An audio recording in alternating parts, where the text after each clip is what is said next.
सबैभन्दा पहिला त यहाँहरूलाई नव वर्षको एकदमै शुभकामना है। आज चाहिँ मेरो हस्बेन्डज्यूको बर्थडे जन्मदिन परेको हुनाले हामीले चाहिँ आश्रममा गएर आमाहरूलाई खाना खुवायौँ है। उहाँहरूले यस्तो मजाले मेरो श्रीमानज्यूको सम्मान गर्नुभयो है। थ्याङ्क यू सो मच आमाहरू। अनि हामी चाहिँ यहाँ आश्रममा बाबु नानीको आश्रम हात्तीवन पनि गएको थियौँ। अनि त्यहाँ पनि जस मन आनन्द भयो। यतिको सहयोग गर्न पाउँदाखेरि केही गरौँ न भन्ने इच्छा थियो।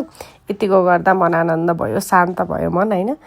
अनि बच्चाहरू साना साना बच्चाहरू देख्दा आमा हो नि त अलिकति मलाई चाहिँ इमोसनलवाला फिल भएको थियो। तर मेरो हस्बेन्डज्यूले यो आज मेरो बर्थडेको दिनमा म यो गर्न चाहन्छु भन्दाखेरि उहाँको साथ दिएर यतिसम्म गर्दाखेरि मन पनि खुसी भयो। अनि प्राउड अफ यु होइन, किनभने यस्तो सबैले गर्ने मन हुँदा नि गर्न पाउनु भएको हुन्न नि त। फेरि पनि मेरो श्रीमानज्यूलाई जन्मदिनको धेरै धेरै धेरै धेरै शुभकामना भन्न चाहन्छु।